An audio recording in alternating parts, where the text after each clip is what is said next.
एक बड़े से घर में संयुक्त परिवार रहता था।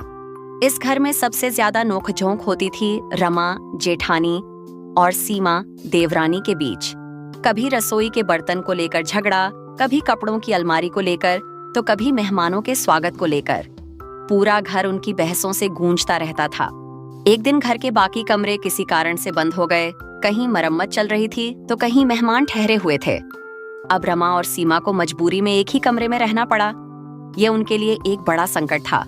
दोनों ने तय किया कि कमरे को बीच में बांट देंगे और एक दूसरे से बात भी नहीं करेंगी। रात होते ही कमरे में अजीब घटनाएं होने लगीं। कभी तकिए अचानक जमीन पर गिर जाते, कभी खिड़कियां अपने आप खुल जाती। दोनों ने सोचा कि दूसरी ने बदला लेने के लिए ये किया होगा, लेकिन जब दोनों ने एक दूसरे पर आरोप लगाए तो पता चला कि किसी ने कुछ नहीं किया था। अगली रात दोनों ने तय किया कि वे पूरी रात जाग कर देखेंगी कि ये सब क्या हो रहा है। आधी रात को कमरे की दीवारों से धीमे धीमे फुसफुसाने की आवाजें आने लगीं। अचानक अलमारी का दरवाजा खुद ब खुद खुल गया और उसमें से एक पुराना धूल भरा पत्र गिरा।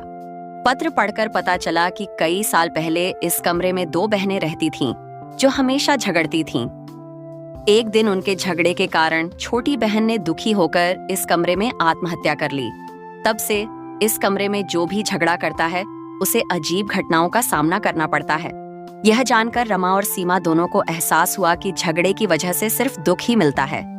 उन्होंने ठान लिया कि अब वे झगड़ा नहीं करेंगी और एक दूसरे को समझने की कोशिश करेंगी। धीरे धीरे कमरे की अजीब घटनाएं भी बंद हो गईं। अब रमा और सीमा सबसे अच्छी सहेलियां बन गई थीं।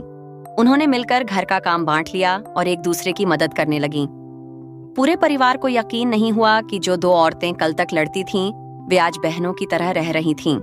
यह कहानी हमें सिखाती है कि आपसी झगड़े हमें सिर्फ तकलीफ देते हैं। जब हम एक दूसरे को समझते हैं और मिलकर रहते हैं तो जिंदगी आसान और सुखमय हो जाती है।